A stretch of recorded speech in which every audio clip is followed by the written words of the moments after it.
Guys welcome back to my channel. आज का जो हमारा टॉपिक है measles. We are dealing with community health nursing and जो हमारा यूनिट है वो है कम्युनिकेबल डिजीज यूनिट 9। सबसे पहले हम बात कर लेते हैं इंट्रोडक्शन ऑफ मीजल्स की, जिसमें हम डेफिनेशन पढ़ेंगे। मीजल्स जो है एक रेस्पिरेटरी बॉर्न वायरल इन्फेक्शन है दैट स्प्रेड थ्रू ड्रॉपलेट्स। यानी कि ये स्प्रेड कहाँ से होता है? ड्रॉपलेट्स के थ्रू स्प्रेड होता है। यानी कि किसी ने अगर छींक मारी, किसी ने कफ किया, तो एयर में ये ड्रॉपलेट्स जाते हैं और ये स्प्रेड हो जाता है। ठीक। फर्स्ट साइन, अगर किसी पर्सन को मीजल्स होते हैं, अगर किसी पेशेंट को मीजल्स होते हैं, तो उसका जो फर्स्ट साइन होगा वो फीवर होगा। यानी कि उस पर्सन को क्या होगा? फीवर होगा। मोड ऑफ ट्रांसमिशन की अगर मैं बात करूं तो ये ड्रॉपलेट इन्फेक्शन है। वही मैंने आपको बोला, किसी ने छींक मारी, किसी ने कफ किया, तो एयर में ड्रॉपलेट्स आएंगे और वही ड्रॉपलेट्स जो है दूसरे हेल्दी पर्सन के अंदर जाएंगे और उसको इन्फेक्शन हो जाएगा। Disease transmitted by droplet nuclei, यानी कि कौन कौन से डिजीजेस जो होते हैं वो ट्रांसमिट होते हैं थ्रू ड्रॉपलेट्स के वजह से। कौन कौन से डिजीज होते हैं? एक होती है मीजल्स, जिसके साथ हम डील कर रहे हैं। Chickenpox is also spreaded through droplet nuclei. Influenza, TB and कोविड-19 का तो हमको पता ही है। ठीक है, तभी हम मास्क वगैरह लगा के रखते थे। Now let's talk about epidemiological determinants of measles. इसमें हम पढ़ेंगे सबसे पहले एजेंट, नाउ फिर हम पढ़ेंगे host and the third one हम पढ़ेंगे इसमें एनवायरनमेंट। दिस ये आपको मैंने लास्ट वीडियो में समझाया था। एपिडेमियोलॉजिकल डिटर्मिनेंट्स होती है, एक हम पढ़ते हैं एजेंट, एक हम पढ़ते हैं होस्ट, एक हम पढ़ते हैं एनवायरनमेंट। सबसे पहले हम एजेंट की बात करते हैं। तो पॉजिटिव एजेंट की अगर मैं बात करूं तो single standard negative sense RNA virus होता है। ठीक है। फैमिली की अगर मैं बात करूं तो पैरामैग्जो वायरस होती है। ठीक है। सीरोटाइप, ये स्टीरियोटाइप इन्होंने यहाँ पे गलत लिखा है। यहाँ पे होना चाहिए SEROTYPE, सीरोटाइप। ठीक है। यहाँ पे भी जो आएगा वो आएगा सीरोटाइप। सीरोटाइप क्या होता है? सीरोटाइप होता है कि मीजल्स जो है उसका सिर्फ एक ही वन सीरोटाइप है ऑफ मीजल्स। इसका मतलब क्या है कि मीजल्स में कोई जो है मल्टीपल टाइप्स नहीं है। जैसे अगर मैं यहीं पे बात करती हूँ हेपेटाइटिस वायरस की, अगर मैं बात करती हूँ हेपेटाइटिस वायरस की, आपने सबने सुना होगा ABCDE होता है, लेकिन ऐसा कुछ मीजल्स में नहीं होता है। ठीक है। मीजल्स में ऐसा कुछ नहीं होता। मीजल्स में सिर्फ और सिर्फ क्या होता है? एक ही सीरोटाइप होता है, इसमें और कुछ टाइप्स नहीं होते हैं। Now let's talk about the source of infection की अगर मैं बात करूं तो केस ऑफ मीजल्स में जो होते हैं नो सब क्लिनिकल केसेस। नो सब क्लिनिकल केसेस की अगर मैं बात करूं तो मैं किसकी बात कर रही हूँ?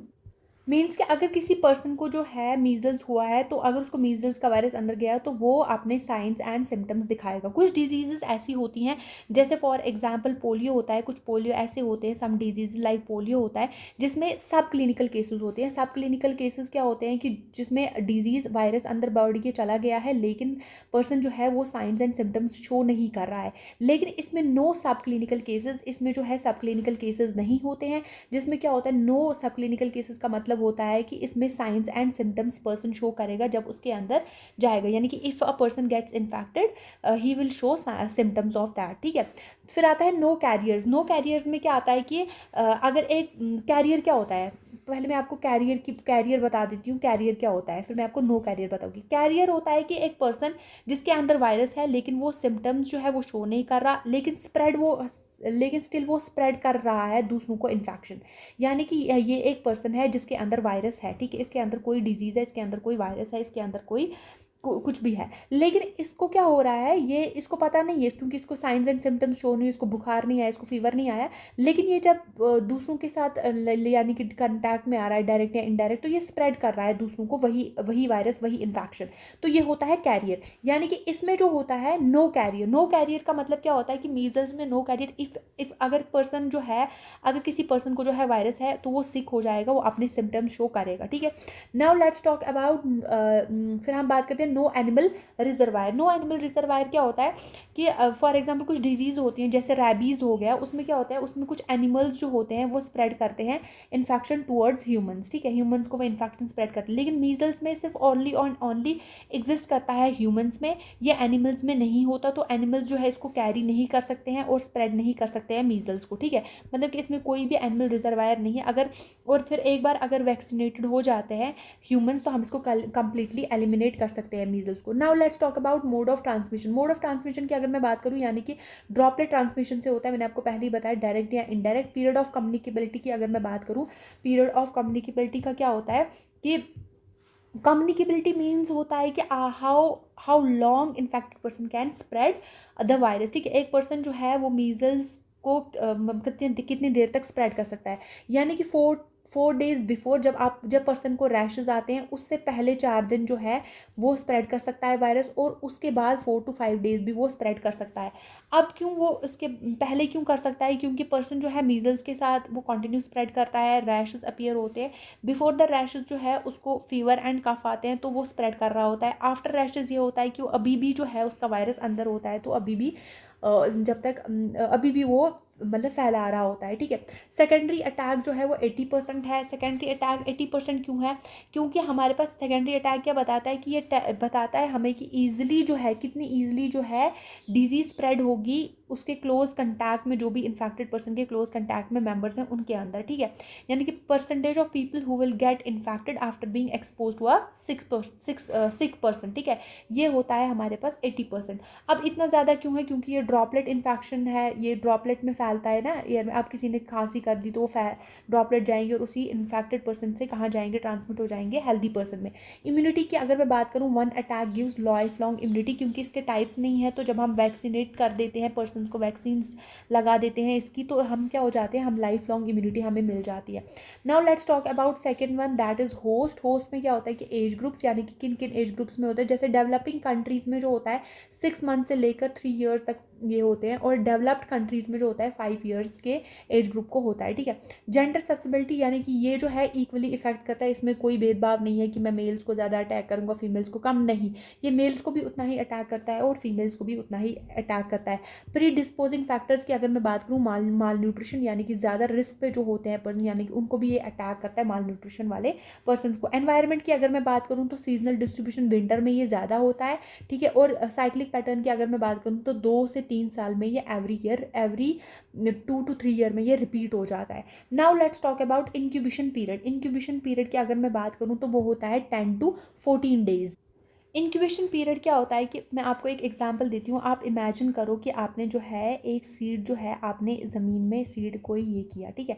सीड जो है फर्स्ट, मतलब मैं आपको ये एग्जांपल बताती हूँ, वो फर्स्ट ग्रो करेगा अंडरग्राउंड, ठीक है। अंडरग्राउंड वो 10 दिन तक वो अंडरग्राउंड ग्रो कर रहा है, ठीक है।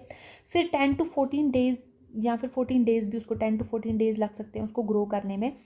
और फिर आफ्टर 14 डेज मतलब जो है वो सिम्टम्स शो करना स्टार्ट करेगा, यानी कि 10 to 14 डेज के बाद वो सिम्टम्स शो कर रहा है। इंक्यूबेशन पीरियड का अगर मैं बात करूँ, अगर मैं आपको बताऊँगी इंक्यूबेशन पीरियड होता क्या है, ये मैंने तो आपको ऐसे बताया। ये वो टाइम है जब आप इन्फेक्ट हो रहे हो, यानी कि एक पर्सन जो है जब इसके अंदर वायरस गया, ठीक है, वायरस इसके अंदर गया, और जब तक ये सिम्टम्स शो नहीं करता है वो होता है हमारा इंक्यूबेशन पीरियड, ठीक है।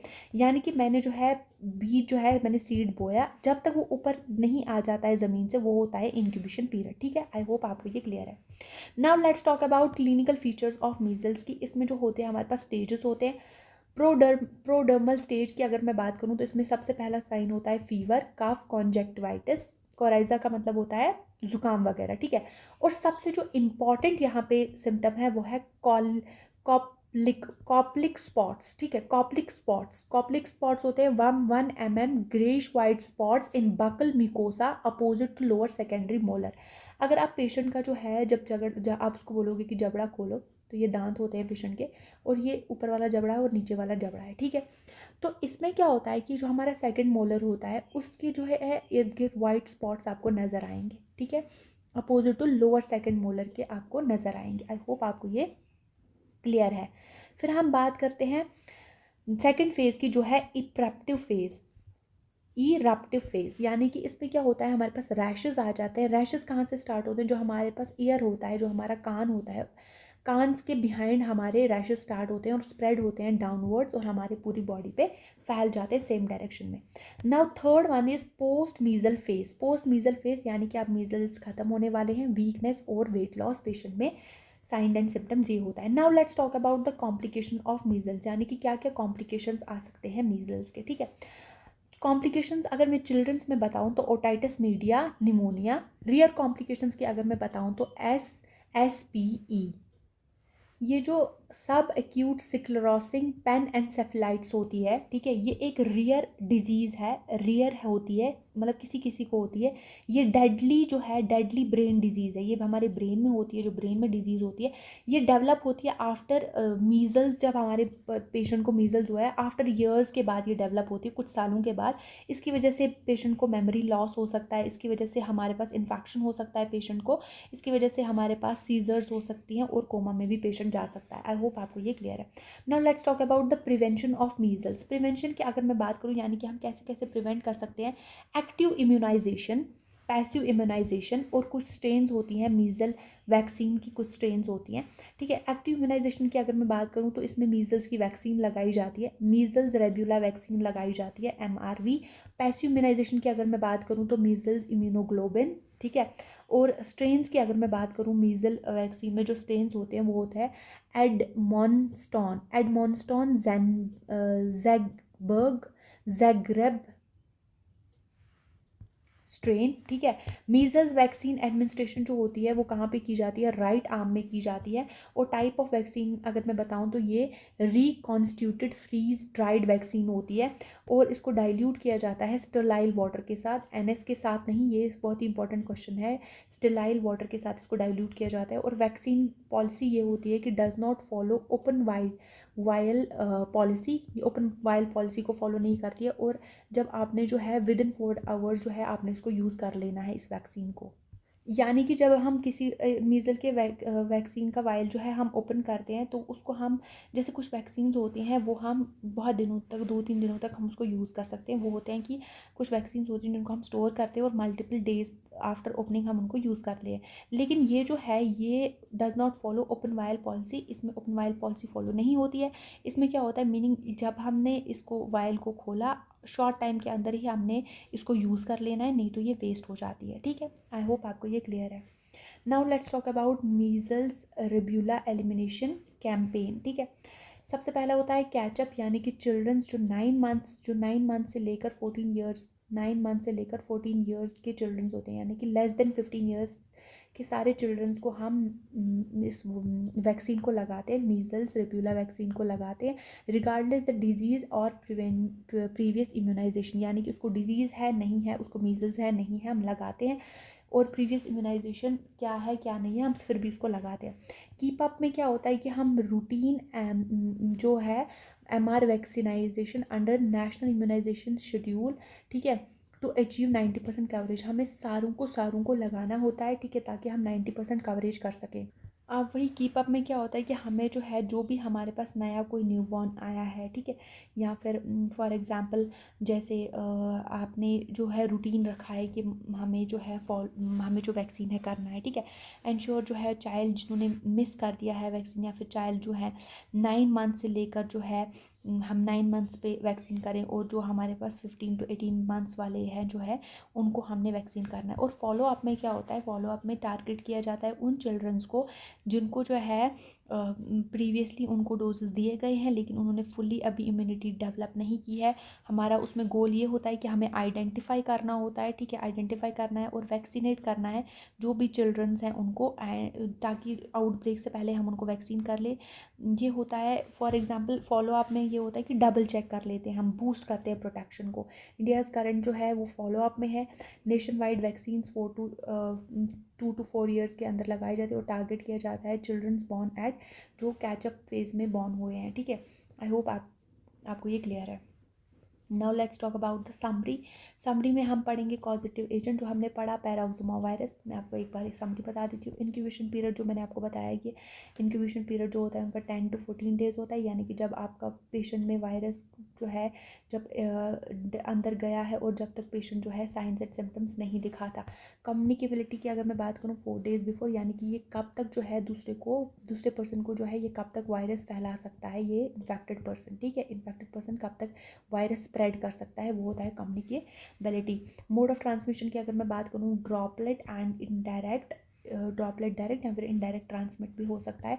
वैक्सीन जो होती है गिवन होती है राइट आर्म में, मैंने आपको बताया। इम्यूनाइजेशन में क्या होता है एक्टिव मीजल्स वैक्सीन दिए जाते हैं, ठीक है, मीजल्स रेब्यूला वैक्सीन्स। और पैसिव में हमारे पास क्या किया जाता है, पैसिव मीजल्स इम्यूनोग्लोबिन्स दिए जाते हैं। फिर आता है कॉम्प्लिकेशंस ओटाइटिस मीडिया, निमोनिया और SSPE, जो मैंने आपको बताया कि ये डेडली ब्रेन डिजीज़ है जिसमें पेशेंट जो है वो कोमा में जा सकता है। बाद में ये बहुत सालों के बाद ये डेवलप होती है अगर किसी पर्सन को, और ये बहुत ही रेयर होती है, किसी किसी में डेवलप होती है, हर किसी में नहीं।